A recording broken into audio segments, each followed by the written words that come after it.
ஒரு தாத்தா அவரோட பேரனுக்கு கதை சொல்ல ஆரம்பிச்சாரு. எனக்குள்ள 2 நாய் இருக்கு. அந்த 2 நாயும் சண்டை போட்டுட்டே இருக்குன்னு சொன்னாரு. ஒரு நாய் பயம், கோபம், வெறுப்பு இது எல்லாமே இருக்கு அதுக்கு. இன்னொரு நாய்க்கு அன்பு, பாசம், கருணை, தைரியம் இதெல்லாம் இருக்குன்னு சொன்னாரு.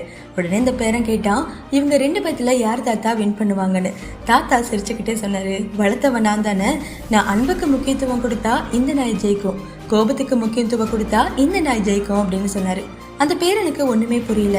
அந்த தாத்தா சொன்னாரு, நம்மளோட மனசு தான் அந்த 2 நாயும். நல்லது கெட்டதுன்னு 2 போராட்டம் எப்பவுமே இருக்கும். நீ உன் வாழ்க்கையில எதை சிந்திச்சு முடிவெடுக்கிறியோ அதுதான் உன்னோட வாழ்க்கையா பிரதிபலிக்கும்னு சொன்னாரு. இதை நல்லா புரிஞ்சுக்கிட்டா, நல்லதை வளர்த்தா நல்லதே நடக்கும் அப்படின்னு சொன்னாரு. அந்த சின்ன பையன் அன்னையிலேருந்து அதை புரிஞ்சுக்கிட்டு நல்ல எண்ணங்களையும் நல்ல செயல்களையும் வளர்க்க ஆரம்பிச்சான். நம்ம உள்ள இருக்க ஒவ்வொன்றுக்கும் நல்லது கெட்டதுன்னு எப்பவுமே போராட்டம் இருந்துகிட்டே தான் இருக்கும். ஆனா நம்ம என்ன நினைக்கிறோமோ அதுதான் நம்ம வாழ்க்கையோட வலிமையா வெல்லும்.